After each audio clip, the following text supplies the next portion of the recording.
faithfully conveying value, interpreting great books worldwide. Hello, this is Sally's Book Talk. Today we're interpreting the book called Gods, Graves, and Scholars, with the subtitle The Saga of Archaeology. Archaeology is a crucial discipline because people want to understand the past, especially history from thousands of years ago, which heavily relies on archaeology. For instance, major civilizations like ancient Greek, ancient Roman, Mesopotamian, ancient Egyptian, and American civilizations, our knowledge of them is built on archaeology. Besides that, archaeology is also a subject full of mystery. You see, archaeologists are always buried in finding and excavating graves, so much so that they jokingly call themselves grave diggers. So, what kind of people are archaeologists and how do they work? How was archaeology born and developed? What role does it actually play in understanding ancient civilizations? The book Gods, Graves, and Scholars satisfies your curiosity. The author of this book is C.W. Sarum, a journalist and editor-in-chief at Rowohlt Verlag in Germany. He was long dedicated to reporting on culture and archaeology, and Sarum spent 4.5 years gathering materials to write this book. The book was first published in 1949 and caused a social sensation upon release, with the German version selling out. 2 million copies, and later it was translated into English, French, and 26 other languages, loved by readers worldwide. All right, now let's follow the footsteps of archaeologists and uncover the mysteries of early human civilizations together. I'll explain it to you in 2 parts.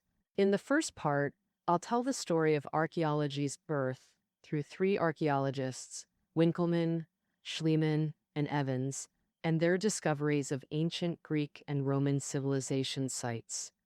It should be noted that the development process of archaeology is also the process of step-by-step revelation of the origins of European civilization. In the second part, I'll describe how archaeologists discovered the sites of ancient Egyptian, Mesopotamian, and American civilizations. Let's start with the first part, searching for ancient Greek and Roman civilization sites. However, the first to appear aren't archaeologists, but King Charles of the Kingdom of the Two Sicilies and his queen, Christina. In the 18th century, Italy was fragmented, divided into many kingdoms. Among them, the Kingdom of Naples and the Kingdom of Sicily formed the Kingdom of the Two Sicilies, jointly ruling southern Italy with its capital in Naples. In 1738, King Charles of the Kingdom of the Two Sicilies married a princess from the Holy Roman Empire, Maria Christina. After moving there, she enjoyed strolling through the palaces and gardens in Naples, where she discovered many nude statues. These statues were ancient and had a unique style, sparking Christina's strong interest. After some inquiries, she learned that these statues were found near Mount Vesuvius. This volcano is located about 11 kilometers southeast of Naples. Christina thought that if she sent people to excavate, they could definitely find more ancient artifacts there. So, she made a request to Charles, and Charles agreed to his new wife's wish, summoning the highest commander of the engineering corps. After receiving the task, the commander took engineers and explosives to survey the foot of Mount Vesuvius. After blasting some volcanic rock, they actually found 3 fragments. The fragments clove. After identification, they seemed to belong to a large bronze horse. At this point, continuing with explosives was no longer appropriate, as it could easily damage the artifacts. Charles immediately replaced him, appointing Venuti, the director of the Royal Library, to take over. Venuti was a scholar, familiar with classical culture. And that story, under his leadership, they gradually excavated 3 marble statues, a painted column, and part of a bronze horse's torso. Venuti recognized that these artworks were in the ancient Roman style. Later, they discovered a staircase, which they inferred must connect to a large building. Later, they uncovered a stone tablet with Latin inscriptions. After interpretation, they learned that this large building was a theater named Herculaneum, and the excavators were exactly at the top of the theater. Those nude statues that Christina had been longing for were actually props and decorations for the theater. By common sense, a theater must be in a city, so beneath the volcanic rock likely lay an ancient Roman city. This was truly an exciting discovery. Oh, people continued excavating, and indeed, an ancient Roman city gradually revealed itself. Later verification confirmed that it was the mysteriously vanished city of Herculaneum, likely swallowed by the sudden eruption of Mount Vesuvius. This discovery thrilled King Charles and his wife immensely. They realized such ancient cities probably weren't just one. Hey, according to historical records, Pompeii, also at the foot of Mount Vesuvius, vanished suddenly in 79 AD, so the excavation work shifted to finding the ancient city of Pompeii. Scholars used literary sources to pinpoint Pompeii's rough location and started digging. However, due to lack of resources and experience, this excavation was long and winding, and it wasn't until about 10 years later, in 1748, that major progress happened. On April 6, 1748, the first exquisite mural was discovered. A few days later, the first ancient corpse was found, wrapped in volcanic ash, with some gold and silver coins scattered nearby. After this, relics like city walls, open-air theaters, estates, villas, and homes were uncovered one after another, and folks finally confirmed this was Pompeii, destroyed by the eruption. Follow-up excavations were sporadic, research stayed superficial, and even occasional finds were messy and error-ridden. So, the era began calling for archaeology's birth, and archaeologists stepped onto the stage. Next, I'll reveal archaeology's growth and deeper research into ancient Greek and Roman civilizations through 3 archaeologists' stories. These 3 archaeologists are Winkelmann and Schliemann from Germany, and Evans from Britain. First, let's cover Winkelmann, Germany's archaeology founder. Born in 1717 to a shoemaker family, his background was humble, and he didn't get a top-notch education. And now we must have But Winkelmann loved antiques and artifacts since childhood. He'd play in grave clusters with pals, dig up underground pots and jars, and study them solo. In his early 30s, Winkelmann moved to Dresden, Germany, and became a librarian. At that time, Dresden had a vibrant art scene, packed with ancient Greek and Roman artifacts. Under this rich artistic influence, Winkelmann developed a deep interest in ancient Greek and Roman culture and art, and threw himself into studying them. In 1755, he published a monograph interpreting ancient Greek and Roman statue art, gradually gaining fame. Meanwhile, news of precious artifacts unearthed in the ancient cities of Herculaneum and Pompeii reached Winkelmann, and he decided to visit them in person. However, Winkelmann was German, and according to King Charles's order, foreigners weren't allowed at the excavation site. His plan for an on-site visit fell through. After efforts, Winkelmann got permission to visit the museum and see the artifacts, but they added a new rule: look, but don't record. Winkelmann had to bribe museum staff to sketch some artifacts, but for research, this was far from enough. Fortunately, Winkelmann met Father Piaggi, who preserved and restored ancient papyrus documents. These papyri recorded vast content on ancient Greek history, music, art, etc., letting Winkelmann combine artifacts and documents in research. In 1762, Winkelmann wrote a report introducing the ancient city of Herculaneum based on his materials. 2 years later, he gathered more materials, wrote another report, and published the monograph, History of Ancient Art. These 2 reports, and 1 monograph, were a milestone in archaeology, formally establishing it as an independent discipline. Why do we say that? Because before this, people mainly relied on documents to understand ancient Roman material culture. Rome had sites like the Colosseum and Imperial Palace, but they were scattered. No one knew what a complete ancient Roman city looked like. Herculaneum and Pompeii changed that. These cities were destroyed by sudden volcanic eruptions. For over 1,000 years, entire cities lay buried under thick volcanic rock.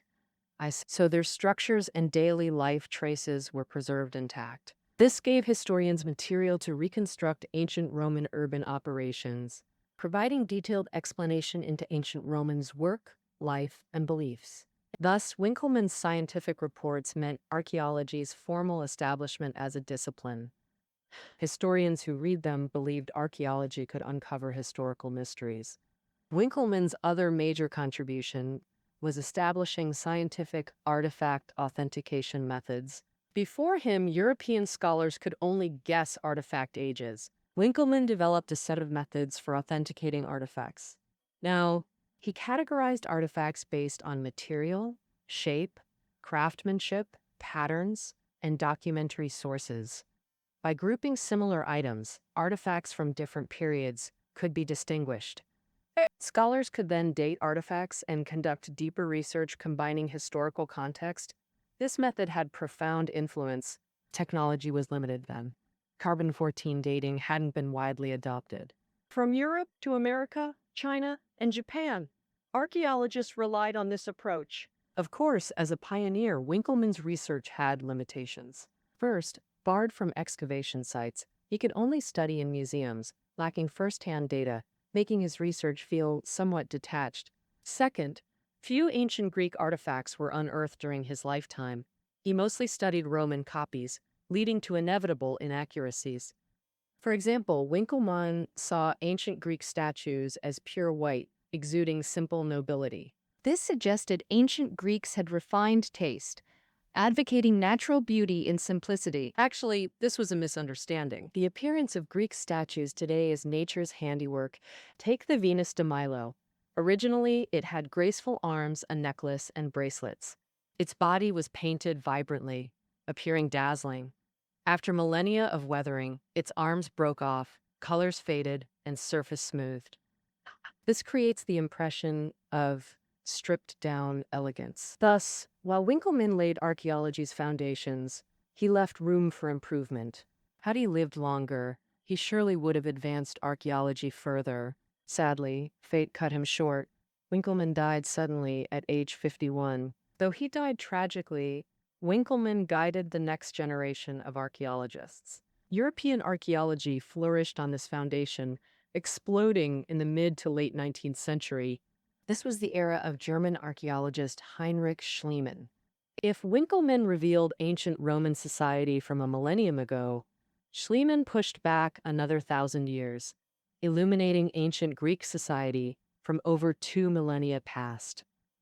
Speaking of which, Schliemann was actually self-taught. Born in 1822 in a small village in northern Germany, his father was the local pastor. His father often told him stories from Homer's epics. Homer's epics, legendarily composed by the blind Greek poet Homer, consist of 2 parts, the Iliad and the Odyssey. The Iliad centers on the Trojan War, telling how the Trojan prince abducted Helen, Greece's most beautiful woman, sparking the Greek coalition's campaign. After 10 years of fierce battle, the Greeks used the Trojan horse stratagem to capture Troy and claim victory. The Odyssey recounts the Greek hero Odysseus's journey home after the war to reunite with his family. Homer's epics are ancient Greece's greatest works with profound influence. Many European myths and heroes, Agamemnon, Memnon, Achilles, Odysseus, originate here. Europeans essentially grew up hearing these Greek hero tales, Schliemann included. And through his father's vivid storytelling, he yearned from childhood for the Trojan War, the Trojan horse, Helen, and Achilles. At age 7, Schliemann vowed to become an archaeologist and find Troy's ruins. But who takes a 7-year-old seriously? Looking at his later path, there were no signs he'd pursue archaeology. Due to poverty, at 14 he was apprenticed at a local grocery. After saving money, he went to Hamburg to make a living. Through relentless effort, he became a business representative at an import-export firm and founded his own company. In 1850, at 28, he went to America for the gold business and, with sharp acumen, became a millionaire. To outsiders, Schliemann was a self-made success story with limitless potential. But secretly, he never abandoned his deep-seated Troy obsession. Reportedly, alongside business, he self-taught 18 languages, including English, French, Russian, and Italian. partly for business, but also preparing for his Troy quest. Specifically to read Homer's epics in the original, he learned ancient Greek. In 1864, at 42, Schliemann felt ready. He announced his retirement from business to devote himself entirely to archaeology. Schliemann first spent 2 to 3 years traveling through Greece, Italy, and other places to gain experience. During this time, he made a special trip to Ithaca in southwestern Greece. This island is the legendary homeland of the epic hero Odysseus. On the island, Schliemann met a blacksmith whose wife was named Penelope, same as Odysseus's wife, and they had a son also named Odysseus. This convinced Schliemann Odysseus must have been real, today's islanders might be his descendants, and Troy could definitely be found with thorough preparation. Afterwards, Schliemann officially began his archaeological quest, choosing a small village in southwestern Turkey as his first stop. When did they stop? Banabashi. Why here? Because archaeologists then widely believed ruins of ancient Troy lay beneath a hill here. Homer's epics mention Troy had 2 springs, one hot, one cold, and Bunarbashi happened to have 2 springs, so Schliemann planned to start there. He hired a guide and searched the village, but the results deeply disappointed him. Within just 500 meters, Schliemann found 34 springs, way more than 2. He measured with a thermometer. All were 17.5 degrees Celsius cold springs. The promised hot spring didn't exist. Still not giving up, Schliemann reviewed Homer's epic again. According to the text, the Greek coalition sailed on warships and attacked Troy the same day they landed, meaning Troy must have been near the coast. Otherwise, they couldn't have marched that fast. To test this, Schliemann personally walked from the supposed Troy hill to the sea. Results showed if Troy were at Bunabashi, the Greeks would need to cover 84 kilometers in 9 hours to attack on landing day. Colin, Bunabashi. With soldiers carrying heavy gear? Nearly impossible. Schliemann noticed another issue. Ancient ruins usually have scattered artifacts nearby, but Schliemann found nothing, not even pottery shards. All evidence pointed away from Bunarbashi, so where could it be? Schliemann turned his attention to another village, Hisarlik, north of Bunarbashi, and close to the sea. The Greek coalition wouldn't have struggled much to reach it after landing. And, more importantly, Hisarlik had a strangely shaped hill. What made it peculiar, while ordinary hills have small triangular peaks, this mound had a square platform covering 466 square meters, clearly man-made, not natural. And Schliemann deduced a building lay buried beneath. But what kind of building? Homer's epics mention Troy's tallest structure was the Temple of Athena, so Schliemann boldly guessed that's what lay under the mound. But many might see Schliemann's reasoning as baseless or rash, but history often unfolds this way. Driven by impulse, he uncovered an astounding secret. From April 1870 to June 1873, his team dug relentlessly for over 3 years, unearthing far more than anyone expected. A building was indeed buried there. Whether Athena's temple remained unclear, but this paled next to what followed. As Schliemann dug deeper, he uncovered 9 entire cities stacked atop each other in layers, spanning 9 historical periods. They dated from 3000 BC to 400 AD, over 3,000 years, covering nearly the entire ancient Greek and Roman eras.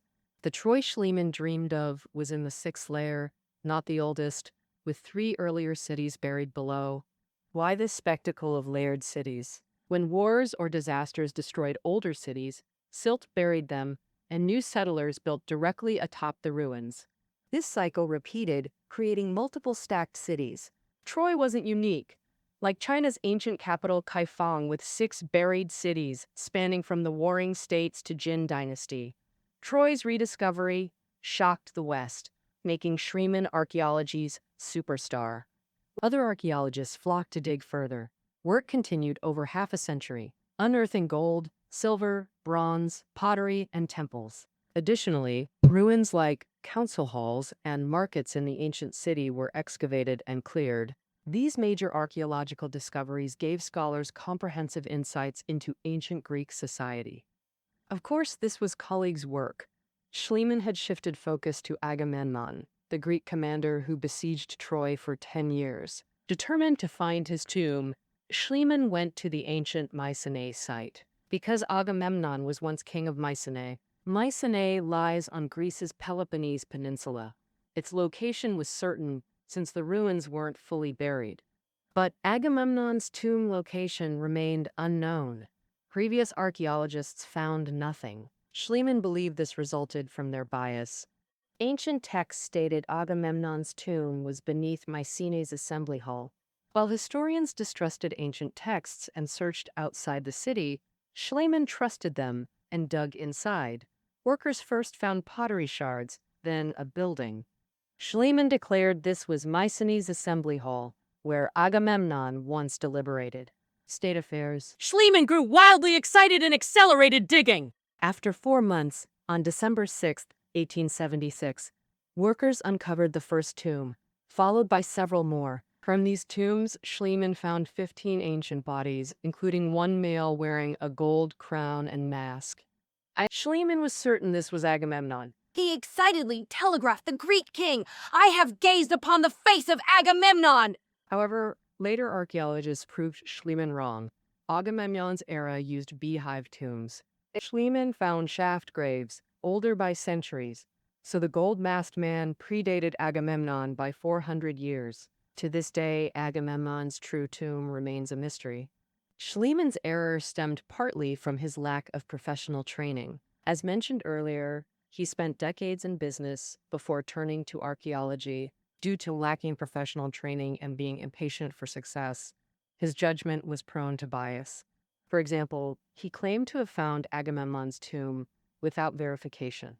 But Schliemann's issues didn't stop there. As an amateur archaeologist, he was constantly questioned by professionals.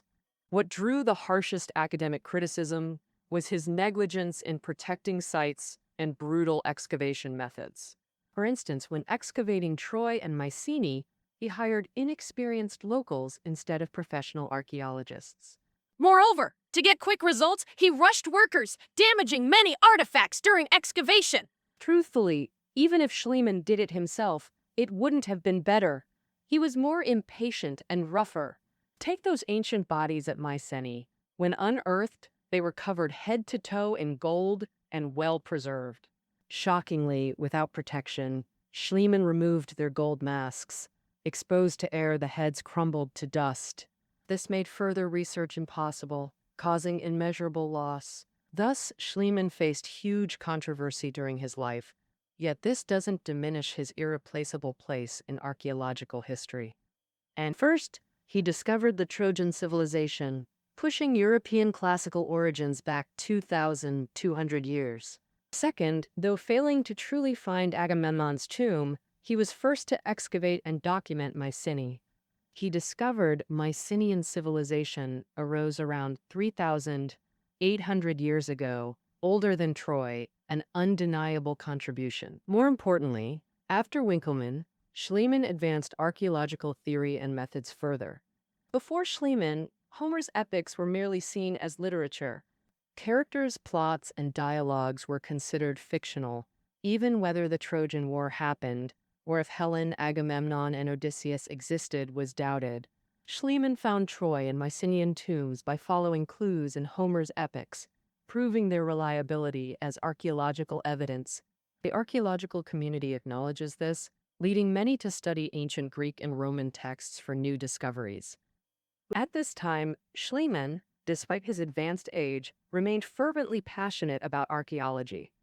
In 1990, he arrived at Crete, Greece's largest island in the southern Aegean Sea. According to Homer's epics, the city of Konos in northern Crete birthed the Minoan kingdom. This kingdom boasted grand palaces, brilliant culture and arts, thriving trade, and powerful rule over all Crete. Schliemann planned to excavate here to unravel another Homeric mystery, but fate granted this archaeological genius no further chances. In 1890, Schliemann passed away from illness at 68. After Schliemann's death, British archaeologist Arthur Evans took up exploring Minoan ruins. The third archaeologist featured here, Arthur Evans, born in 1851, was nearly 30 years younger than Schliemann with a far superior family background. Evans' grandfather graduated from Oxford and was a classics and history professor. His father was a businessman but received excellent education, mastering Latin. He also pursued archaeology in his spare time and published monographs. Evans' father was close friends with Charles Darwin, often inviting Darwin home for academic discussions. Growing up in this atmosphere, Evans developed deep interest in history and archaeology. His educational foundation was equally solid. He attended Harrow School, then studied history and archaeology at Oxford and Göttingen University. Thus, unlike Schliemann, Evans was genuinely professionally trained. In 1900, Evans visited Crete, intending only sightseeing, but became captivated by its abundant ruins. He spontaneously decided to excavate, choosing the very site Schliemann had identified. The Gnosis excavation progressed surprisingly smoothly. Within hours, they uncovered a wall. Evans determined this was a palace wall. Weeks later, archaeologists cleared 800 square meters of ruins, revealing a 25,000 square meter palace. At its center lay a large rectangular courtyard surrounded by halls, countless rooms in a complex maze-like layout. Evans immediately recalled the legend of King Minos having a labyrinth that imprisoned the half-man, half-bull minotaur. After thorough investigation, Evans confirmed this was indeed King Minos's palace. He promptly announced to the world the discovery of Minoan civilization ruins. This major discovery, after Mycenae, thrilled archaeologists globally, especially Europeans. Archaeological evidence showed Mycenaean civilization emerged approximately 3,800 years ago, while Minoan was older, approximately 5,000 years. This proved Europe's ancient history, but Evans pressed on with excavations and research. Over 2,000 clay tablets with undeciphered linear script were found at Minoan sites, leading Evans to focus on cracking them. He first noticed variations in the linear scripts across tablets. Through comparison, Evans classified them as Linear A and Linear B. Further research showed Schliemann's Mycenae tablets matched Linear B. This indicated Mycenaean civilization was influenced by, or even succeeded Minoan. Evans failed to decipher Linear B. Full decoding came 50 years later by others. Linear A remains an unsolved mystery, attracting archaeologists. Only known to predate Linear B, it was already in use on Crete during early Minoan civilization. For historians, this information outlines ancient European civilization's framework. An ancient European civilization began approximately 5,000 years ago in Crete as Minoan, spread to Peloponnese as Mycenaean, then expanded into mainland Greece.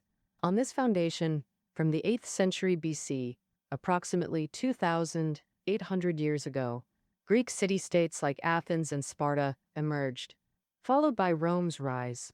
Over centuries, Greek and Roman civilizations profoundly influenced European politics, philosophy, culture, economy, and warfare, forming Europe's bedrock. Unraveling this historical thread is inseparable from archaeology's development. From Winckelmann to Schliemann, Evans, and countless archaeologists, it's their tireless work that unveiled ancient civilizations one after another. Tomorrow we'll continue with the book's second part, featuring 3 archaeologists, Champollion, Petrie, and Carter, cracking ancient Egyptian civilization. Archaeologists Bata and Rawlinson revealing Mesopotamian civilization, plus explorers Cortez and Stevens discovering American civilization sites. Marquis. Oh, how magical. That concludes part 1 of Gods, Graves, and Scholars. Reading notes are below the audio. See you tomorrow.